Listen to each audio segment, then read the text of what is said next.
Hey everyone, it's Monica, and I'm here for Be Free Friday.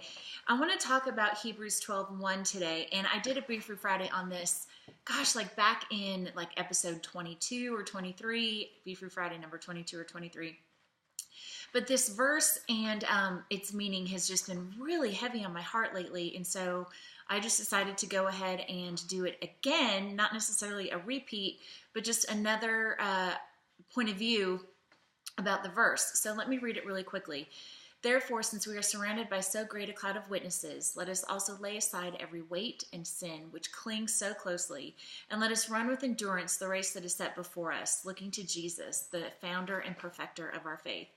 And I went into the Greek and did some digging as to what these words meant, and I wanted to read a few of them to you. To set aside means lay down, cast off, separate, to wear and carry no longer. Every is each, every, any, and all. Weight is whatever is prominent, a bulk, mass, burden, and encumbrance. And the root word for weight, it means the curve or inner angle of the bent arm, anything closely enfolding. So something that you cling onto like this. Run is to run in haste, to run swiftly. Endurance is steadfastness, consistency, man not swerved from his deliberate purpose, his loyalty to faith, even in the greatest of trials. Set is placed before the eyes, lie in sight, present to the mind, and looking means to turn the eyes away from other things and fix them on one thing.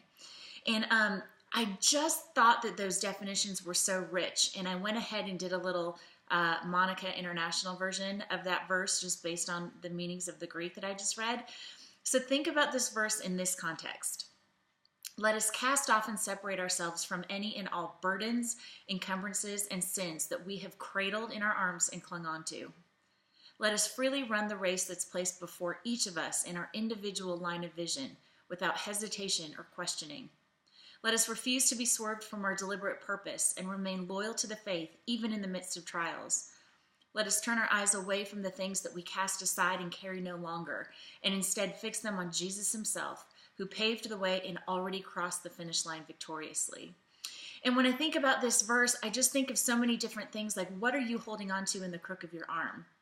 What is it that you're holding on to for dear life and won't let go?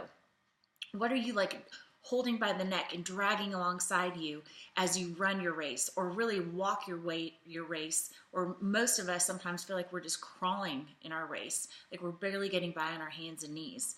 What is keeping you from running your race?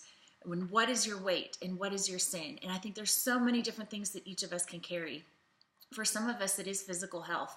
It could be physical weight. It could be not sleeping well, not eating well, poor blood pressure, all these different things that affect how we are physically able to fulfill the things that God has called us to fulfill. Is it approval of man? Is it addiction? Is it comparison? Is it discontentment? Is it a total denial of Christ himself? Is it pity parties that you let yourself get into? There are definitely sins that entangle us, but there are also all these other weights that we carry that we may not even realize that we're carrying. And what we need to do is cast it aside and turn our eyes to him. I think often we not only carry things along in this race that we end up crawling instead of running swiftly, but we're trying to run somebody else's race. And it's so clear here that there is a deliberate purpose for each and every one of us individually. And so when we fix our eyes on that thing, when we put our line of vision on that thing, we are able to let go of all that stuff. We're able to look at Christ and look at the race he has put before us and cast aside all of that, knowing he's gone before us. He does go behind us. He's already paved the way and he was victorious.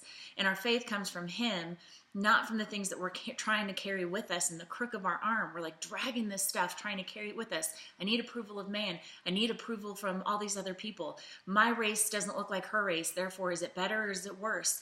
Is it judgment? Is it we all know the things that we struggle with and that we're carrying. And so what God is asking us to do in this verse is to cast it aside. Whatever's in that crook of our arm, we need to just throw it to the side, cast it off, and just no longer wear it. It's to separate ourselves from it. He's equipped us with every good and perfect gift that we need and that we have to have in order to finish our individual race. So my question for you this Easter weekend is, Jesus died on the cross and rose on the third day to free us from all these things, to free us from our sin, and to also free us from these weights that are a burden that we carry that he's never asked us to carry. So this weekend, as we go through the next couple of days, focusing on that, just remember that he died to set you free so that you can run your race. So I pray that you have a wonderful Easter weekend. I pray it's full of just so much love and a fresh awareness and awe of what Jesus has done for you. And let's just go walk it out and be victorious. Thanks.